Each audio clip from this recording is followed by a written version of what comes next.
Yo, what's good everyone? It's MJO23Dan back with another video, and in today's video I have a comparison between the OG Air Jordan 7 Cardinal and the retro from 2006 Air Jordan 7 Cardinal.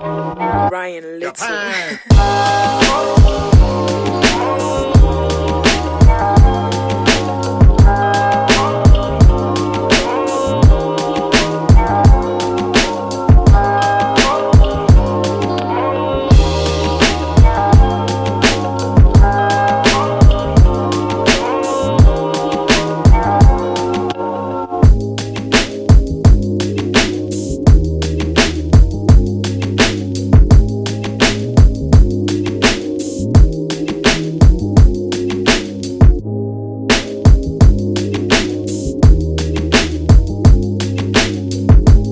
Now, just to show you what the styles of the boxes are, this one is from 1992, this is from 2006. You'll see it's not going to be the same. These boxes right here were a big Jumpman box. You got the cement print on the bottom part. Here's the box label. If you guys want to go ahead and pause the video, you guys can get all the details of what it says on the box. And here is the other box. These are going to be the standard boxes from the mid 2000s where it has the Jordan on the side. It's a silver top box or a dark gray box with silver on the sides. And then here is the tag information for the Air Jordan 7 Retro from 2006. So the OG was $125 back in 1992, and in 2006 it was $135. So for comparison's sake, I'm just going to go ahead and show you one shoe from each pair. Right here we have the 1992, and right here we have the 2006. Going to go ahead and show you what 1992 is all about. I did a really nice video about the year 1992. If you guys want to go ahead and click the card, now, or maybe at the end of the video you can come back. But I basically broke down like the 1992 shoe. And this Cardinal 7 is actually the last colorway I needed to complete my set, and I've posted that on Instagram. If you guys ever follow me there, I suggest you do, because I pretty much put all of my new pickups or anything that I discuss before I come to YouTube up on there. So at MJO23Dan on Instagram. Okay, so here we have the 2006, still very clean, white leather up top. The 1992 is actually going to be a bit more premium. Here in the mid 2000s, Jordan Brand did just an okay job. The leather is not too great, but it is substantial. I would say that it is actually better than it is today. So Jordan Brand did a great job with this retro in particular. There are some key differences here, and I'm just going to go over what you see. Okay, so starting off with the color, you do see age. There is a little bit of a yellow tint to the OG. You do see like a gray tongue here versus a white tongue on the 2006. As far as color is concerned, there is going to be just a little bit of a difference there. Just with the gray tongue itself, you can see that there's a difference in color.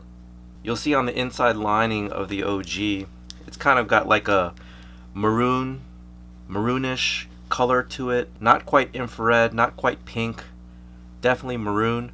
So they tried to mimic that on the retro of 2006, but they also put it on the inside portion of the ankle here. So you'll see that color reigning throughout, whereas on the OG they've kept it white. So that's a key difference there. The holes as well on the OG, it's going to be a bit bigger than it is on the 2006 retro, and you can see that right there. Padding is about the same, feels great altogether. The tags at the back of the tongue are about the same position, though this one feels a little bit more paper-like than it does on the retro. So here's your information for the OG, and then here's your information for the retro.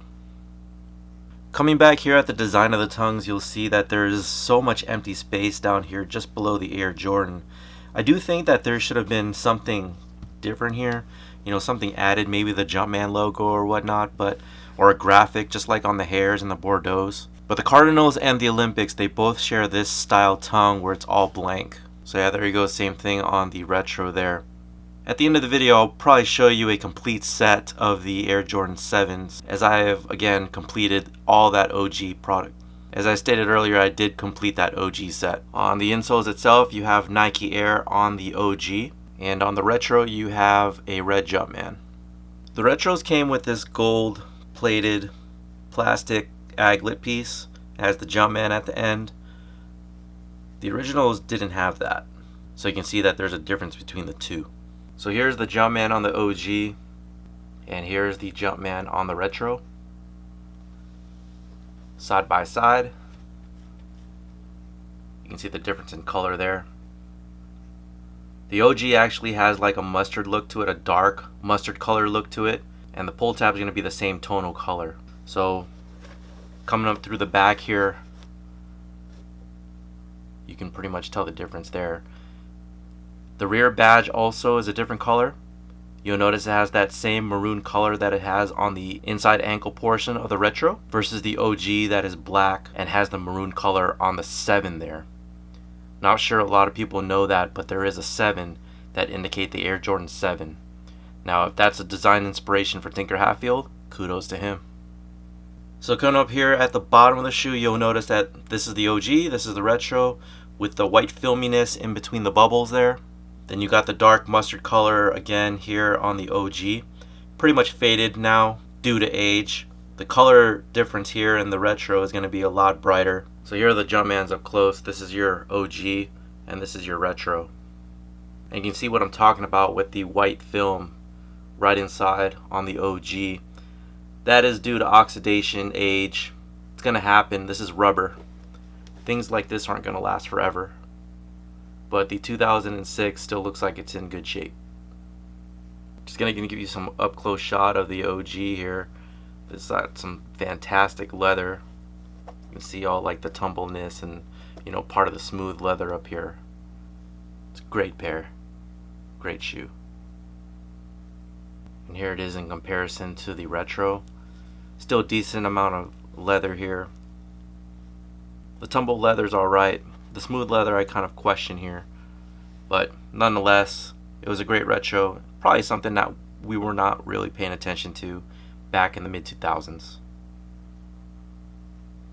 As far as the graphics on the side, this is your retro again. You'll see that it has like a sheen to it, not really a matte finish, but you'll do see that on the OG. Doesn't have any type of finisher on there. These are Phylon midsoles, so they're not going to actually crack on you, as opposed to the other original Air Jordans that revolved around the 7. Those had polyurethane midsoles. On the inside of the shoe, actually, it does have a polyurethane carrier, so pretty much if you peel this sole back, and it is pretty much like separating right now on the OG, but a lot of the dust and all the particles from here due to age is not something that's going to be intact. Everything is going to be shattered in there, so you'll even see like the dust on there creeping up from inside or coming through the outside. So if you stick your foot in this, you won't feel that cushion in there that has the Air, which is the Air Jordan. It'll actually be pretty flat, but due to restoration methods these days, I think any restorer can actually bring these guys back to life. You pretty much just need like a retro that you can transplant parts to, and I think it could be done. Okay, and as promised, here we have the Cardinal 7 that was a recent pickup.